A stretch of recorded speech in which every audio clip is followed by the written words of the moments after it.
Hi everyone, how are you? So I welcome you all to this series called Beyond Textbooks, जिसमें हम बहुत interesting topics and ऐसे topics discuss करते हैं which are beyond textbooks, जो textbooks में नहीं दिए हुए। तो आज एक ऐसी टॉपिक हम कंटिन्यू करने वाले हैं जिसका नाम है चाइनीज रिमाइंडर थ्योरम। सो चाइनीज रिमाइंडर थ्योरम क्या है बच्चों? काफ़ी बच्चों ने इसके बारे में सुना होगा, काफ़ी बच्चों ने इसको ऑलरेडी अप्लाई किया होगा। आज हम चाइनीज रिमाइंडर थ्योरम को एग्जैक्टली क्या होता है विद डेफिनेशन विद एग्जाम्पल्स पूरा कंप्लीट करने की कोशिश करेंगे। सो चाइना से एक इकलौती चीज़ आई है जो काफ़ी अच्छी है, which is called China's remainder theorem. बाकी जो भी चीज़ें आ रही हैं आजकल चाइना से, उससे डर लग रहा है, right? So let us continue with this theorem called Chinese remainder theorem. Will start with a simple question. एक सिंपल क्वेश्चन के साथ will start and see how this develops. So guys, the question is, find all the solutions of this system. X is 2 mod 3 and X is 3 mod 5. अब इस question को करने के लिए तुम्हें चाइनीज रिमाइंडर थ्योरम नहीं चाहिए, ठीक है?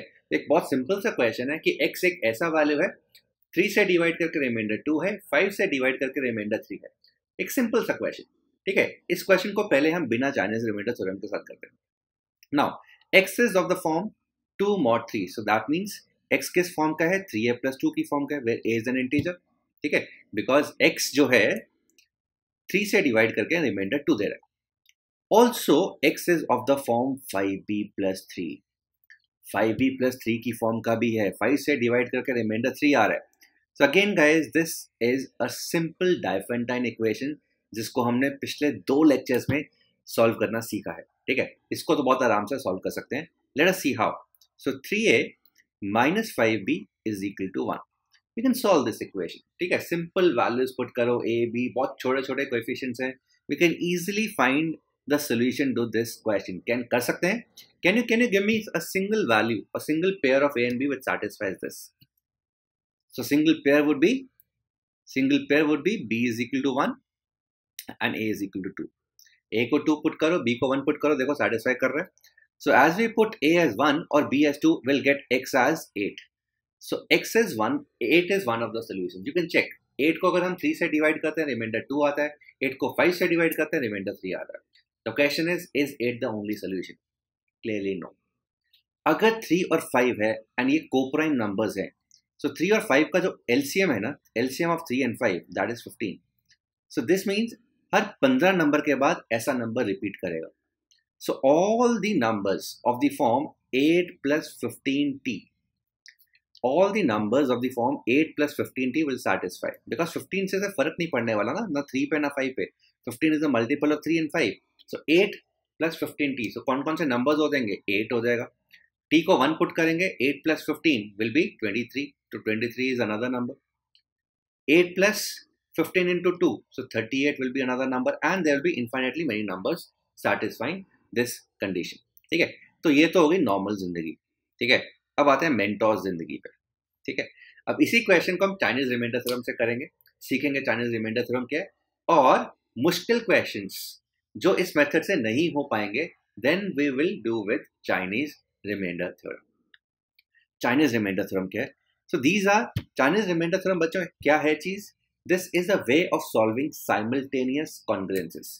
साइमल्टेनियस कॉन्ग्रुएंसेस, एक से ज्यादा कॉन्ग्रुएंसेस है, उनको सॉल्व करने का एक तरीका है चाइनीज रिमाइंडर थ्योरम। सो क्या है? Now x is a value which is 2 mod 3 and 3 mod 5. तो हम क्या करते हैं? x इज, यहां पर x1 लिख देंगे एंड यहां पर x2 लिख देंगे, बीच में प्लस का साइन डाल देंगे। सो एक बार 3 है तो 3 की जगह यहां पे 5 लिख दिया, 3 को छोड़ के 5 है, 5 को छोड़ के नंबर जो है 3 लिख दिया। Now what will do is will try to find the values of x1 and x2 satisfying these two conditions. x1 और x2 की वैल्यूज हम निकालने की कोशिश करेंगे जो गिवन कंडीशन को सेटिस्फाई करती है। कैसे? एक बार क्या करेंगे, take mod 3 on both sides. Take mod 3 on both the sides. दोनों तरफ mod 3 ले लेते हैं। Now x is what mod 3? x is 2 mod 3, तो लेफ्ट हैंड साइड में तो 2 आ गया। राइट हैंड साइड में बच्चों देखो पहले दूसरा वाला पार्ट। अगर मैं mod 3 लेता हूं तो 3x2 is clearly 0 mod 3 because x2 एक इंटीजर है, x1 एक इंटीजर है. So what we are trying to do is we are trying to find integers x1 and x2 satisfying this two conditions. So mod 3 ले लिया, तो ये वाला जो पार्ट है कहने से दिस विल बी 0 क्योंकि 3 को 3 डिवाइड करता है तो 0 रिमाइंडर आएगा. x1 एज इट इज लिया. अब 5 को जब मैं 3 से डिवाइड करता हूँ रिमाइंडर 2 आता है. So 2 is equal to 2x1 mod 3. 2 is equal to 2x1 mod 3. So clearly कहने से x1 जो इंटीजर है उसका वैल्यू 1 हो गया. और भी बहुत सारी वैल्यूज होंगी but x1 is one of the values, right? अब what we do is we take mod 5 on both the sides. Take congruent modulo of 5 on both the sides, right? Now x is what mod 5? X is 3 mod 5. तो 3 लिख दिया. 5 mod 5 is 0. 5 is 0 mod 5. So ये वाला part तो 0 हो गया. Plus x2 as it is. Now what is 3 mod 5? Can I say 3 mod 5 is 3 only? 3 mod 5 is 3 only. So x2 यहाँ से बच्चों कितना आ जाएगा? x2 will come out to be 1. So x1 1 and x2 1 is one of the solution. और जैसे ही हम x1 1 और x2 1 भरेंगे यहाँ पे, I'll get 5 plus 3, that is 8. So clearly 8 is one of the solutions. और बाकी सॉल्यूशंस कैसे आएंगे? 3 और 5 का एलसीएम 15 है, सो 8 plus 15t will be the general solution. अब बोलोगे सर इतना सिंपल सवाल था, पहले इतने बढ़िया मेथड से करवाया और वो हमें भी पता था, इसको डालने की क्या जरूरत है? सो बच्चों this is just a basic question. So basic question को समझाने के लिए हमने एक सिंपल सा एग्जाम्पल लिया, ठीक है. अब आगे आगे जैसे जैसे क्वेश्चन मुश्किल होंगे तुम देखोगे चाइनीज रिमाइंडर थ्योरम CRT से चीजें बहुत ज्यादा आसान हो जाएंगी. Alright, so before we proceed and solve next set of question which will be difficult in nature than this, let us quickly go through the example first. ठीक है, तो ये सिंपल एग्जांपल, इसका सोल्यूशन मैंने बताया था. This was method number 1 and this was by Chinese remainder theorem. I hope सबको समझ में आ गया.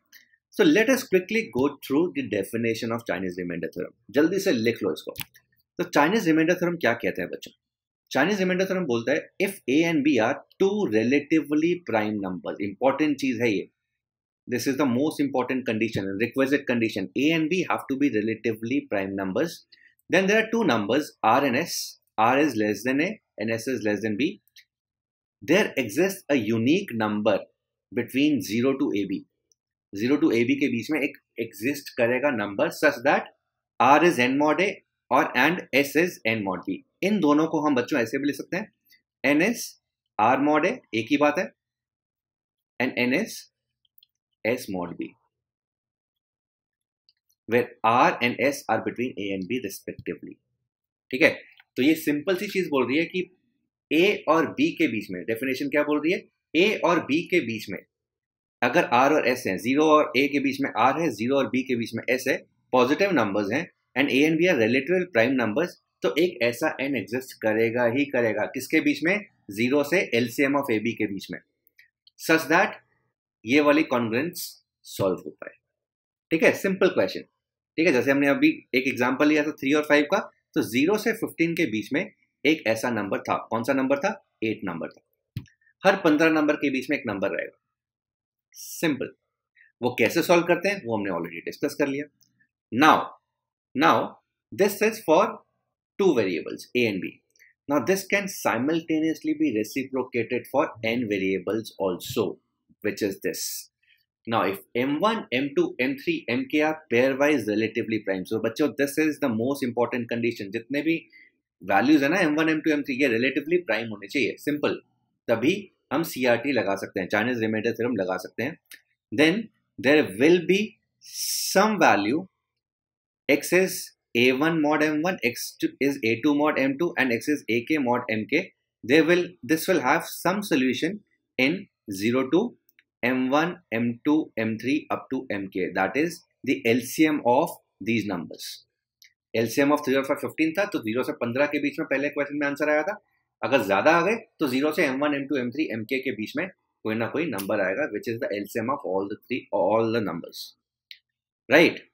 अभी भी काफी लोग कंफ्यूज हो गए होंगे, तो बच्चों एक दो एग्जांपल्स के साथ हम ये चीज बहुत ज्यादा क्लियर कर लेंगे. सो let us look at another example.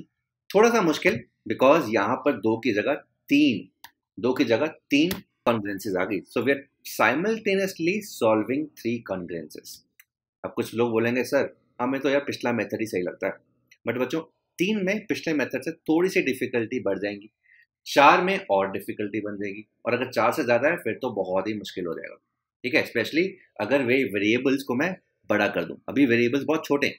So let us try and do this question by Chinese remainder theorem. बच्चों सबसे पहली कंडीशन क्या, 4, 5 एंड 7 रिलेटिवली प्राइम है. रिलेटिवली प्राइम का मतलब को प्राइम है, यस है. तो यहाँ पे हम चाइनीज रिमाइंडर थ्योरम लगा सकते हैं. अब चाइनीज रिमाइंडर थ्योरम क्या बोलता है, x इज x1 ब्रैकेट में 4 हटा दो, 3 नंबर है, 4 हटा दो तो 5 इंटू 7. x2 दूसरे ब्रैकेट में 5 हटा दो तो 4 इंटू 7. x3 तीसरे ब्रैकेट में 7 हटा दो तो 4 इंटू 5. तो एक एक नंबर हटा दी. Now what will do is will try to find integers x1, x2 and x3. They can be negative also. x1, x2, x3 can be negative also, which simultaneously satisfy all the 3 congruences. So उसके लिए क्या किया जाए, पहले let us take mod 4 on both the sides. Take mod 4 on both the sides. Now x is what mod 4? x is 2 mod 4. तो 2 लिख दिया. अब mod 4 देखो बच्चों है सेकेंड और थर्ड टर्म तो 4 से ऑलरेडी डिविजिबल है, तो यहाँ पर तो 0 और 0 आ जाएगा, कोई प्रॉब्लम ही नहीं है. यहाँ पर x1 into ये है 35. Now can anyone tell me what is 35 mod 4? 35 clearly is -1 mod 4 if you remember. तो यहाँ पर हम -1 भी डाल सकते हैं, और 35 was also 3 mod 4 तो 3 भी डाल सकते हैं. ठीक है, सो जिससे भी x1 इंटीजर मिल गया, तो x1 -1 से क्लियरली इंटीजर दिखाई दे रहा है, तो x1 is -2. सो एक चीज तो सॉल्व हो गई. Now take mod 5 on both the sides. दोनों तरफ mod 5 ले लेते हैं. So let us see mod 5 से क्या होता है. If I take mod 5 on both the sides, the left hand side will be 3. Left hand side में 3 आ गया as given in the question. Right side. Now बच्चों first and third part is divisible by 5. तो 0 first में, 0 ही third में आ जाएगा. Second part है 28. Now 28 is what mod 5? If you remember, 28 clearly is 3 mod 5. होता है कि नहीं होता? 28 is 3 mod 5. So can I say I can write 3x2 mod 5 plus 0. So clearly यहाँ से x2 की वैल्यू भी कितना आ गया, 1 आ गया. दो चीजें सॉल्व होगी.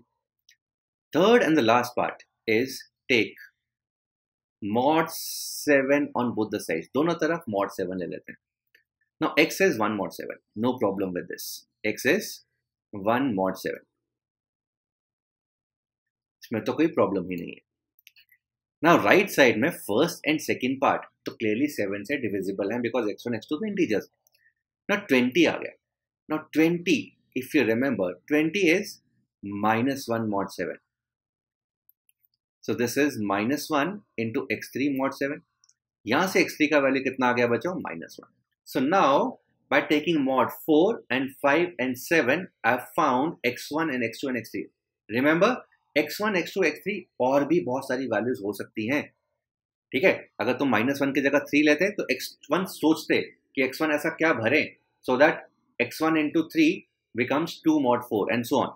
So there can be multiple values of x1, x2, x3, not only one. ठीक है, हमने सिंपल वाली वैल्यूज ली. सो x का वैल्यू बच्चों, अगर मैं x का वैल्यू इन सब में पुट कर देता हूं, if I put the value of x, it will be -2 into 35 plus 1 into 28 minus 1 into 20. So कितना बन रहा है, -70 plus 28 minus 20, and this comes out to be how much? Can you tell me? This is coming out to be -62. This is coming out to be -62.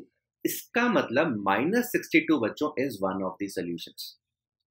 -62 one of the solutions. General solutions क्या हो जाएगा? What is the LCM of 4, 5 and 7? 4, 5 और 7 का LCM बच्चे कितना आ रहा है? 20 into 7 140. So general solution कितना हो जाएगा? -62 plus 140t. So t की हम वैल्यूज 0 पुट कर सकते हैं, t को 1 पुट कर सकते हैं, t को 2 पुट कर सकते हैं, t को -1, -2, -3 भी पुट कर सकते हैं, and we'll be getting different values which satisfy this equation. So 0 से लेके 140 तक, if I need to find one value which lies between 0 to 140, 0 से 140 के बीच में एक वैल्यू अगर चाहिए मुझे, -62 0 से 40 के बीच में नहीं आता, t को 1 पुट कर दो. जैसे ही हम t को 1 पुट करेंगे तो -62 + 140 कितना बन रहा है बच्चों? So 7 and 8. तो 78 is one positive solution जो 0 से 140 के बीच में आता है. You can verify 78. So 75, 8 is clearly 2 mod 4. दिख रहा है. Is 3 mod 5? ये भी दिख रहा है. And 78, 77 plus 1. So is 1 mod 7 also. So our solution is absolutely correct. I hope Chinese remainder theorem से ये चीजें सॉल्व करनी तुम सब लोगों को आ गई. Very simple method. Again, दो तरीके हैं सॉल्व करने के लिए. But again, Chinese remainder theorem का यूज कब होता है? When coefficients are bigger and there are more than 2 congruences. अगर दो हैं फिर तो you can easily solve by the first method that I told you, right? All right. चलो, so this was the answer, 78 mod 140. Let us try to do this question now. This question जल्दी से फटाफट से try करो, देखते हैं कितने लोग कर सकते हैं. X is 88 mod 6 and X is 100 mod 15. Again, दो congruences. Let us do this by Chinese remainder theorem only. ठीक है, इसको सिर्फ CRT से करते हैं. दूसरे मेथड से तो हो ही जाएगा, तो तुम अलग से सॉल्व कर लेना, देख लेना. So Chinese remainder theorem अभी सीख रहे हैं, तो let us do this question by Chinese remainder theorem. Now the problem बच्चों is, सर आपने तो बोला था Chinese remainder theorem सिर्फ और सिर्फ तभी सॉल्व कर सकते हैं when 6 and 15 are relatively prime, but they are not. 6 और 15 का HCF GCD is clearly 3, which is not 1. तो Chinese remainder theorem तो लग ही नहीं सकता. तो क्या किया जाए सर? तो सबसे पहले तो बच्चों मैं बोलूंगा अपने आप डरना बंद करो. डरना क्यों बंद करो? ये इतने बड़े बड़े नंबर्स दिए हुए हैं, इनको छोटा करो पहले. Now X is 88 mod 6. Now 88 को मैं लिख सकता हूँ 6 into कितना? 6 into 14 into 6 plus 4. So this is clearly 4 mod 6. 4 mod 6. And X is 100 is 10 mod 15. 100 को लिख सकते हैं 90 plus 10. 90 is a multiple of 15. So clearly this question को मैंने थोड़ा सा छोटा कर दिया और जान में जाना है because coefficient थोड़े से छोटे हो गए. Now the problem still exists. The problem is 6 and 15 are not co-prime numbers. So इसको हम कैसे सॉल्व करें? तो अगेन हर चीज का लाइफ में हर चीज का कोई ना कोई सोल्यूशन होता है. मैथ्स में तो होता ही है. ठीक है, तो सोल्यूशन क्या है बच्चों? We try to break this. 6 और 15 को ब्रेक करते हैं. तो 6 is 2 into 3 and this is 3 into 5. तो हम इसको दो या तीन छोटी छोटी कॉन्ग्रुएंसेस में ब्रेक कर देते हैं. Now clearly X is 4 mod 6, that is 6k plus 4. So ये mod 2 कितना होगा? Can I say this is the multiple of 2, so this will be 0 mod 2. No problem with this. ये mod 3 कितना होगा? So 6k को लिख सकता हूँ 6k plus 3 plus 1. So 3 से डिवाइड करके रिमाइंडर 1 मिल रहा है, so this will be 1 mod 3. Problem sorted. Now 3 से तो चलो 1 आ गया, अब 5 से चेक करते हैं. Now clearly this is 15b plus 10. So this is a multiple of 5. So can I say this is 0 mod 5? So मैंने क्या किया बच्चों? 6 and 15 were not relatively prime numbers. तो CRT तो अप्लाई ही नहीं कर सकते. So मैंने क्या किया? इनको प्राइम फैक्टर्स में ब्रेक करके इनको तीन छोटी कॉन्ग्रुएंसेस में ब्रेक कर दिया. Now the same question has been divided into 3 simultaneous congruents which I can solve using Chinese remainder theorem. जल्दी से फटाफट से इसको सॉल्व करते हैं. Now X is x1 2 हटा दो तो 3 into 5, x2 3 हटा दो तो 2 into 5 plus x3 5 हटा दो तो 2 into 3. Now we'll try to find x1 and x2 and x3. So पहले तो taking mod 2 on both the sides. So mod 2 बच्चों is clearly 0. mod 2 0 और यहां से वैसे 0 आ रहा है, तो 0 is x1 into whatever, say 1. So clearly x1 का वैल्यू 0 है. Similarly if I take mod 5 on both the sides, so यहां से x3 का वैल्यू भी 0 आ गया. वो वैसे भी दिखाई दे रहा था, तो x वॉज 2 का भी मल्टीपल है, 5 का भी मल्टीपल है। तो 2 का मल्टीपल है, 5 का मल्टीपल है, तो ये दोनों वैल्यू तो वैसे ही नहीं आनी, यहाँ पर तो वैसे ही 0 आएगा। So only thing I am left with to find x2। x2 आ गया, मेरा आंसर आ जाएगा। So take mod 3 on both the sides. Now x is what mod 3? जल्दी से फटाफट। So x is 1 mod 3. So 1 is equal to x2 into 10. Now 10 is what mod 3? 10 is 1 mod 3. So यहाँ से clearly x2 का value फटाफट से 1 आ गया। x2 का वैल्यू अगर 1 है बच्चों, x2 का वैल्यू अगर 1 है तो सीधा x की वैल्यू आ गई। x का वैल्यू क्या है? 0 प्लस 0 प्लस 10। सो जल्दी से चेक करो क्या 10 सोल्यूशन है?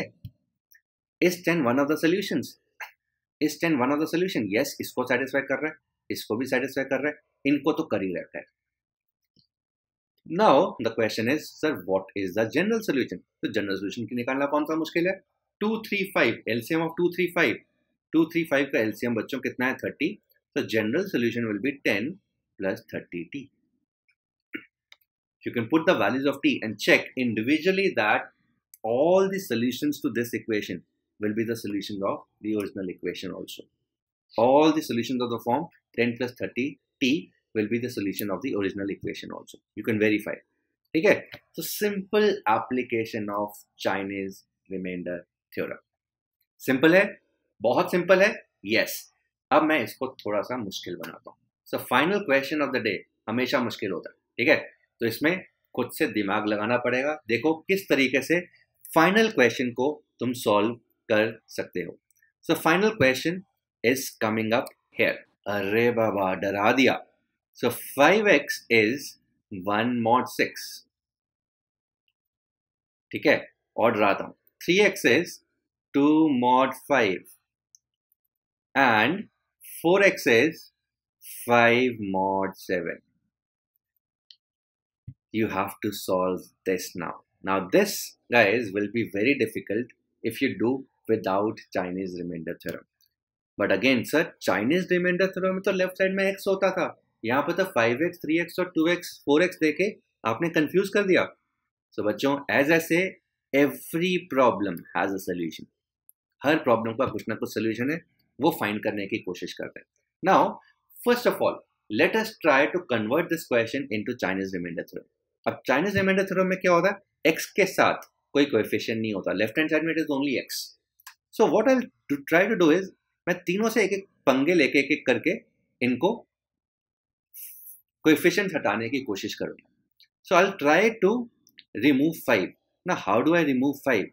Now think of a number, think of a number, let's say a, जो कि दोनों तरफ मल्टीप्लाई कर सकते हैं बिकॉज ये कॉन्ग्रुएंस की प्रॉपर्टी होती है। Now, what number should be a so that 5a gets diminished, खत्म हो जाए, when I take mod 6? When I take mod 6 on both the sides, 5a खत्म हो जाए. Can you think of a number? Can you think of a number? ऐसा कौन सा number होगा?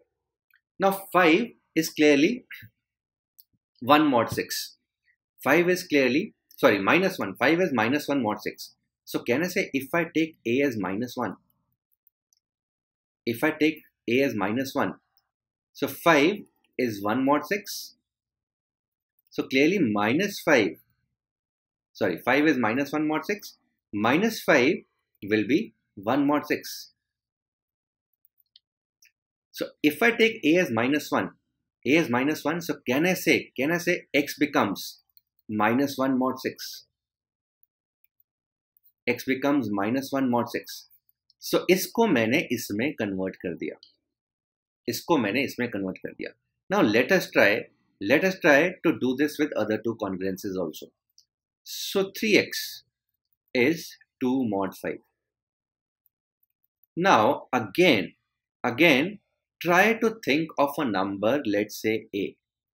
Try to think of a number, let's say a or b in this case, कि दोनों तरफ मल्टीप्लाई करें, 3b भाई खत्म हो जाए when I take mod 5 on both the sides. So clearly I know 3 का मल्टीपल 2 है, 6 is 1 mod 5. So if I take b as 2, 6 हो जाएगा and 6 will be 1 mod 5. So this will be x is equal to, b को 2 put किया, 4 mod 5.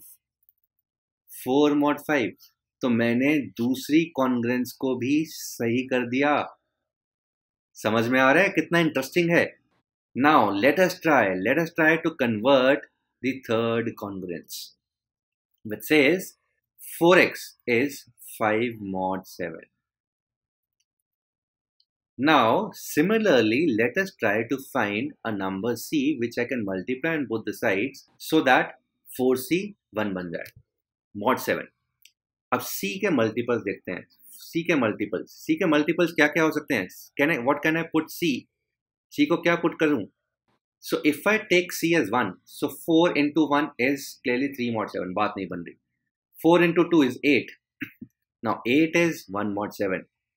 8 is 1 mod 7. तो yes, c को मैं 2 put कर सकता हूँ, बट जैसे c को 2 पुट किया, 8 is 1 mod 7, x becomes 10 mod 7. And this finally gets reduced to 3 mod 7. This finally gets reduced to 3 mod 7. So मैंने तीसरी कॉन्ग्रेंस को भी कन्वर्ट कर दिया in the form which I require. Now, the 3 difficult forms, जिस तरह से question में पूछी गई थी, they have been converted into the forms wherein I can use them for Chinese remainder theorem. Now, इसके बाद का solution मैं नहीं लिख रहा, इसके बाद का solution बच्चों would be your homework. So, अगर Chinese remainder theorem समझ में आया है, तो इस क्वेश्चन को तुम कंप्लीट करोगे और मुझे बताओगे कि 0 से लेके इनका एलसीएम कितना हुआ? 5 into 6 into 7. 5 into 6 into 7 is 210. So 0 से 210 के बीच में ऐसा कौन सा नंबर है which satisfies this equation? So which number between 0 to 210 satisfies this very condition? So मैंने Chinese remainder theorem की फॉर्म में कर दिया है। इसके बाद based on what I've taught you in this session, try to complete and find the answer and write this in the chat. I'll be waiting for your answer. Alright, I hope ये session आपको समझ में आया। अगर समझ में आया, अच्छा लगा तो प्लीज़ लाइक कर दीजिए। एंड अगेन, जो आसपास अच्छे बच्चे हैं जिनको अच्छा मैथ्स, अच्छा साइंस पढ़ना है, प्लीज़ उनको इस चैनल पे लेके आइए। इसमें बहुत बढ़िया से मैथ्स, फिजिक्स, केमिस्ट्री, बायो सब कुछ बहुत बढ़िया तरीके से, ऐसी चीज़ें जो शायद तुम बुक्स में नहीं पढ़ोगे, बट जिनको पढ़ के तुम्हारे बहुत सारे ओलंपियाड और कॉम्पिटिटिव एग्जाम्स क्लियर करने में बहुत ज़्यादा सहायता होगी। Alright, so guys, let us do this one for India. Let us bring gold for India. Take care, have fun, goodbye.